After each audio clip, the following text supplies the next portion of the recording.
आपने पहले ही अंदेशा जताया था, क्या कहना चाहती हैं? सर, हम यही कहना चाहते हैं कि पुलिस की वर्दी दी गई है तो उसका गलत फायदा न उठाएं। जिसके ऊपर 36 केस है उसका भी इनकाउंटर करवा देते, जिसके ऊपर एक केस है बेगुनाह उनका भी इनकाउंटर करवा दिए हैं ये लोग। अगर इसमें 15 लोग शामिल हैं, 14 लोग शामिल हैं तो सबका इनकाउंटर होना चाहिए। ये जो दिखाते हैं ना, ये कानून वास्तव में अंधा है, कोई इंसाफ नहीं मिल रहा है। हम लोगों के ऊपर क्या बीत रही है, हम लोगों की माँ भी नहीं है, पिता हैं हमारे बड़े भाई थे। अगर हमारे पिता कुछ हो गया तो हम लोग सारे कौन थे? हमारे भाई ही तो थे। उन लोगों ने उनका भी बेरहमी से इनकाउंटर कर दिया। हम यही चाहते हैं कि सबका इनकाउंटर हो, इंसाफ मिले।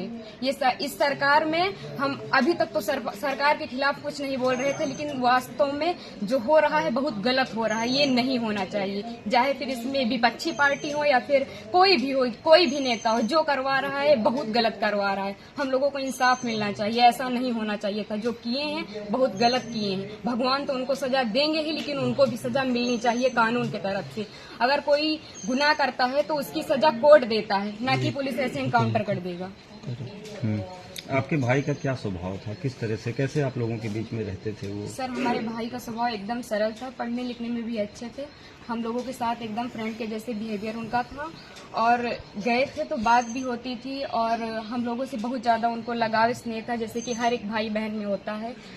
और आज ये सुनने के बाद जैसे लग रहा है कि हम लोगों के जमीन पैर से एकदम खिसक गई हो। जो कानून ने किया उनको ऐसा नहीं करना चाहिए। अगर वो मिल गए थे, झूठी दिखा रहे हैं कि फायरिंग हुई, मुठभेड़ हुआ। अगर कोई छिप रहा है डर कि हमारा एनकाउंटर ना हो जाए, तो ये झूठा अफवाह क्यों फैला रहे हैं कि फायरिंग हुई, मुठभेड़ हुआ? कुछ नहीं हुआ। उसमें फिर पुलिस को भी मरना चाहिए था ना, पुलिस का एनकाउंटर क्यों नहीं हुआ? आखिरी बार कब आए थे आपके भाई? आखिरी बार 3 जून को आए थे, 4 जून को उनका टिकट था, वापस चले गए थे सूरत, वहीं रहते थे। तो क्या एक साजिश था आपके भाई की हत्या हुई, एसटीएफ ने और कराया? इसमें जो बिपिन सिंह है और जो विनय शुक्ला हैं, वो हमारे घर पे आए थे, 3-4 बार आए थे, और हमारे भाई पढ़ाई करते थे। अभी तक हम ये सब बयान नहीं करना चाहते थे, लेकिन अब हम एकदम सच्चाई बता रहे हैं। वो लोग उनको लालच देके कि ऐसा गाड़ी होगा, बंगला होगा, वगैरह वगैरह, जबकि भगवान का दिया सब कुछ हम लोगों के पास है, सब कुछ है। लेकिन फिर भी उन लोगों ने लालच दिया, और लालच में ले जाकर उनको सूरत में एक केस में फंसा दिया। उसके बाद वो थे कि नहीं थे न ये हम लोगों को पता है।